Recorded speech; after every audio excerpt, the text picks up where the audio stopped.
Okay, so I'm going to share how to make very simple sauerkraut out of the jar. And the first thing that I've done is soak this cabbage in cold water, at least 4 hours if you can, or overnight. It'll help produce more juice in your sauerkraut. Okay, make sure you take off at least 1 or 2 layers of the outer leaves, but save some whole ones because you'll need them when you put these sauerkraut in a jar.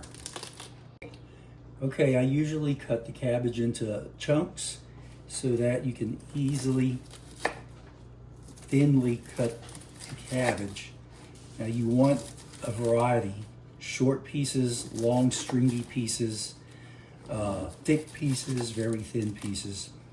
Texture is very important with sauerkraut. So I'm just using a knife, though some people get cabbage shredders.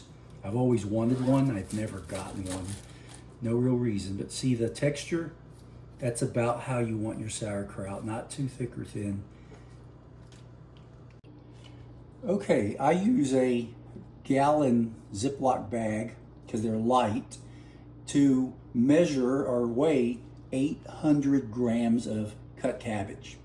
You see I have a simple scale. We're at 801 grams. Give or take probably a gram for the bag. So you have to be precise.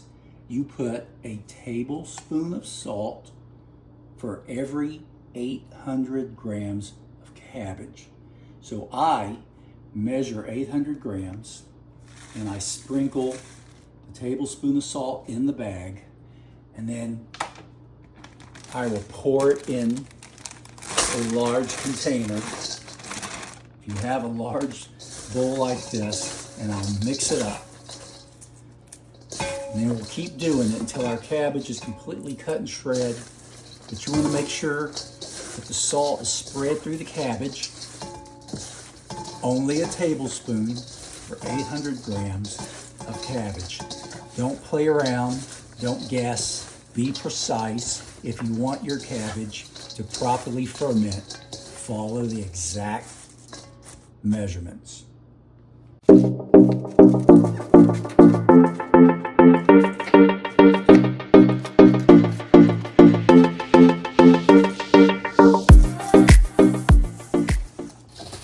So I'm mixing in the salt, and what you're going to notice is that the cabbage is going to kind of get weepy because the salt draws the juice out of the cabbage. So that's why it's important you distribute the salt well. And it's going to kind of get weepy but not wilted. And this is what we're waiting on. Usually you let this cabbage sit for about 30 minutes at least, so all the water can get drawn out. Okay, now we're going to let this cabbage sit for about 30 minutes. It's well coated with the salt. And please make sure that you use natural salt. This is plain sea salt, or you can use the Himalayan pink salt, but do not use iodized salt. It will discolor your sauerkraut. You want just clean, pure salt, and sea salt is great to use. Also, I save the core from the cabbages because we're going to do the jar method and you'll need this core. And I saved whole outer leaves because you will also need these when we put the sauerkraut in the jar. If you notice now, after about 30 minutes, juice is collecting in the bottom. This is what we're looking for. But now we're going to squeeze, pound, twist, and beat this cabbage to get the rest of the juice out. And you gotta just use all the muscle you can. If you have a cabbage pounder, and they do exist, great. If not, I use this wooden dowel. And you're going to do this to get as much juice out of the cabbage as you can. Okay, now we're going to use the jar method, which which means that we stuff the jars directly rather than use a fermenting crock.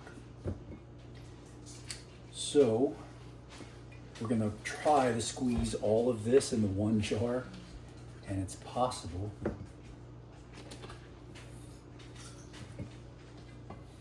Using something like this.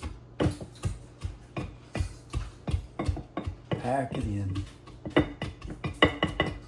After about an inch, put a good sprinkle of caraway seed. This is what makes this very check, and a big old wallop of dill. If you're going to sprinkle dill, just don't make sauerkraut. It's not for you. You got to put wads of dill in there. After that, you put another inch layer or two of cabbage.